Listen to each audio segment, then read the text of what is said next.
Welcome to Magick Moon Log. I am your host, Dawn Marie Franzen, and this is a weekly series looking at the astrological forecast. So sit back and relax, and let's see what the moon and stars will bring us.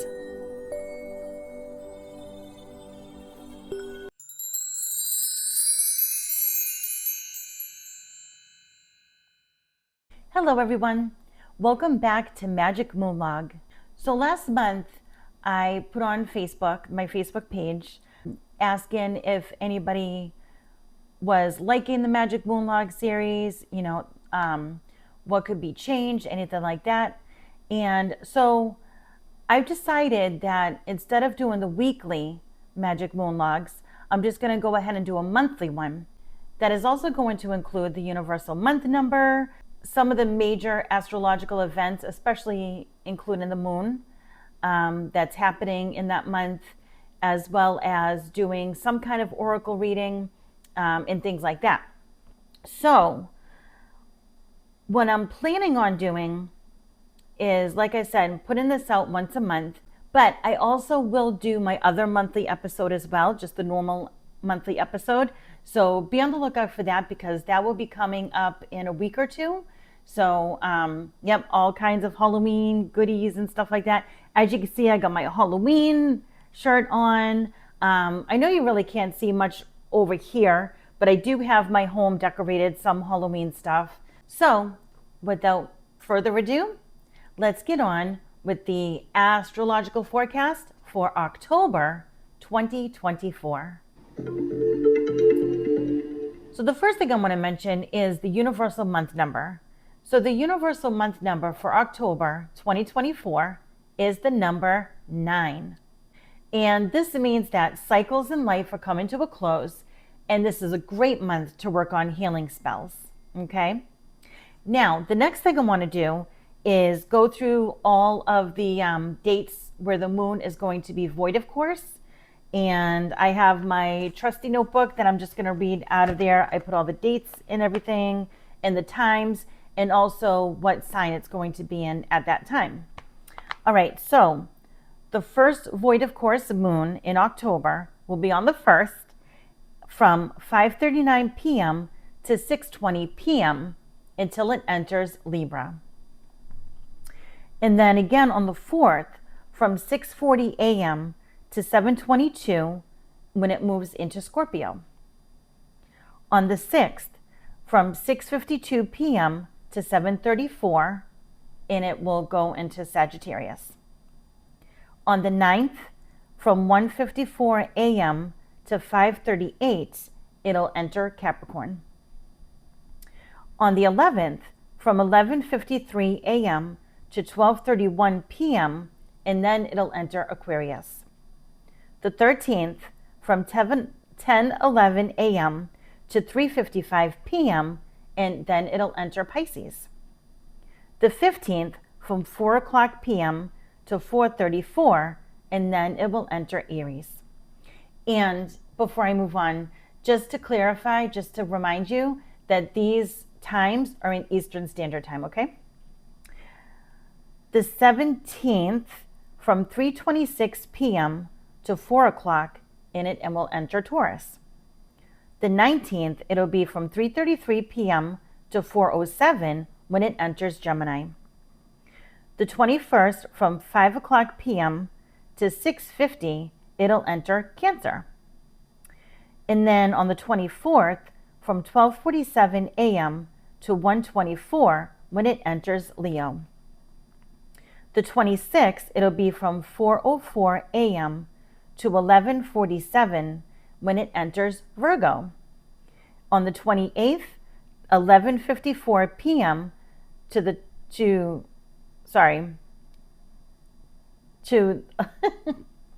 29th at 12:30 a.m. and it'll enter Libra. And then on the 31st, which is Halloween, Samhain, 12:57 p.m. to 1:29 when it enters Scorpio. All right, so I do want to read from the Magical Almanac, and this is from 2024, of course.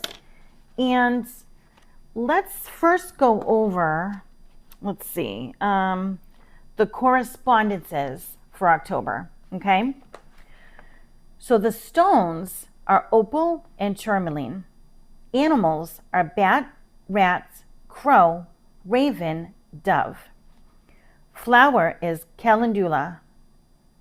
Deities are Athena, Cernunnos, and Hephaestus, also Shiva and Venus. And the zodiac sign is Libra. Those are the correspondences, all right? I'll get back to that almanac in a little bit. Let me go over some of the, what the moon's gonna be doing this month, as well as some of the other signs, okay? All right, and the planets and everything. So, the new moon will be on October 2nd at 2:49 a.m. and it will be a solar eclipse, and that'll be in 10 degrees in Libra. So yes, be on the lookout for that. That is going to be amazing. All right, October 9, Jupiter goes retrograde at 3:05 a.m. and it won't come back around direct until February. October 10, the moon goes into its second quarter phase at 2:55 p.m. October 11, Pluto goes direct at 8:34 p.m. Mercury enters Scorpio at 3:23 p.m. on the 13th. On October 17 at 7:26 a.m., there is a full moon 24 degrees in Aries. At 3:28 p.m., Venus enters Sagittarius. October 22nd, the sun enters Scorpio at 6:15 p.m. And it's happy birthday, Scorpio. So Scorpio is a feminine sign and is ruled by Pluto. It is also a fixed sign. Scorpios are determined but can be a bit intense. Scorpio rules the 8th house. The element is water, and the colors are red and black. All right, so then the moon enters its fourth quarter phase at 4:03 a.m. on that day, October 22nd. All right, so now Magick Moon Log is sponsored by Life Changing Energy. They've got yoga outfits and all kinds of other clothing, jewelry, and healing tools. Take an online course. I took my course with Vicky Gold and am now a certified crystal and chakra healer. Please visit lifechangingenergy.com and use the promo code MAGIC7, that's magic with a K, number 7, for 7% off your purchase. And now back to the show. All right, so now let me read from the Almanac again. And this is for the month of October. The big news in the skies this month is the second solar eclipse of the year, an annular eclipse happening in Libra. This helps bring balance to the energy created by last month's partial lunar eclipse. The universal month number is 9, the number of endings and tidying up loose ends. The tarot card for October is the moon, heightening intuition, but potentially creating some confusion when it comes to seeing things clearly. October starts with the sun in Libra, a cardinal air sign. The new moon in Libra on the 2nd brings the second solar eclipse of the year, one that will last for 4 minutes. So make sure you get out there and watch it, because it'll be quick. You blink and you miss it. The second quarter in Capricorn on the 10th will help ground those energies. The full moon on the 17th in Aries is another supermoon and a great time for taking positive action. Earth, the sun, and the moon will be very close to each other at this time, just missing the chance for another partial lunar eclipse. The fourth quarter moon on the 24th is in Leo. Oh, I said on the 22nd, so I apologize, 24th. The new moon on the 24th is in Leo, helping carry that energy and assertiveness into next month. All right. Okay. So now I will go ahead and draw a rune. So I just want to say, my daughter Juliet, she has this boyfriend that she's been seeing for a long time now, and he's got kids of his own. And he's got this daughter that's about 14. Actually, she is 14. And she loves hanging out with us and watching like scary movies and stuff like that, me and my daughter.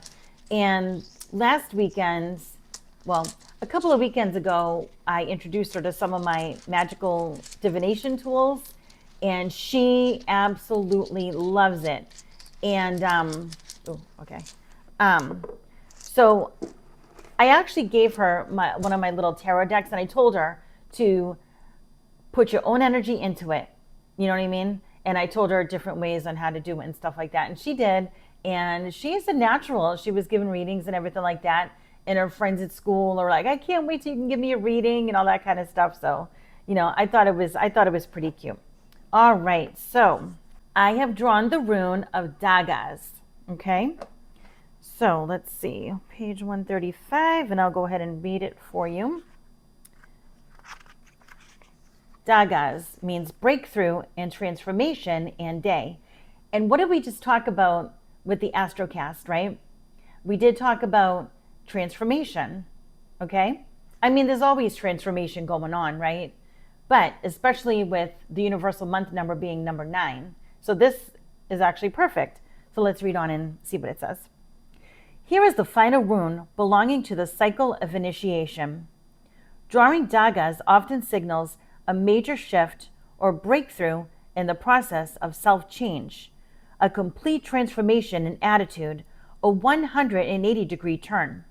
For some, the transition is so radical that they are no longer able to live the ordinary life in the ordinary way. Because the timing is right, the outcome is assured, although not, from the present vantage point, predictable. In each life, there comes at least one moment which, if recognized and seized, transforms the course of that life forever. Rely, therefore, on radical trust, even though the moment may call for you to leap empty-handed into the void. With this rune, your warrior nature reveals itself. And this is if you're reading, the next part that I'm going to read is if you are drawing more than one rune. So if you're doing like a three rune spread or a 5 rune spread or anything like that. So if Dagas is followed by the blank rune, the magnitude of this transformation might be so great as to portend your death, the successful conclusion to your passage. And we did not draw anything after this rune. A major period of achievement and prosperity is often introduced by this rune. The darkness is behind you, daylight has come. Nevertheless, you are reminded not to collapse yourself into thoughts for the future or behave recklessly in your new situation. Considerable hard work can be involved in a time of transformation. Undertake to do it joyfully. All right, and there you have it. And then pop that rune back in the bag. All right, everyone. So, yes, I am looking for feedback, okay? Please let me know what you think of the new Magick Moon Log. If you like these monthly, quick type of episodes and just going through the major things going through the astrocast, you know, happening in our universe and everything like that. Let me know what you think, okay? It really is, you know, it really matters to me that you guys are liking these episodes. And honestly, I don't get a lot of feedback. I really urge you to do that so that I can bring you better content, or at least the content that you want, right? Whether you're listening to this on the podcast channel or you're listening to it on my YouTube or watching it on YouTube, right? So yeah, just let me know what you think. All right, everyone, that's all I have for you today. Have a very magical month. If you like this episode or show, please consider going over to Apple or Spotify to give me a rating and review. It will really help with the algorithm of the show. Share with your friends and follow me at Witch Magic on Instagram. You can also join us on the Witch Magic Facebook group. If you would like to support the show even more, you could check out my Patreon and Ko-fi pages and join the tier of your choosing and budget for extra perks, as well as helping me maybe get a cup of tea. Thanks, everyone.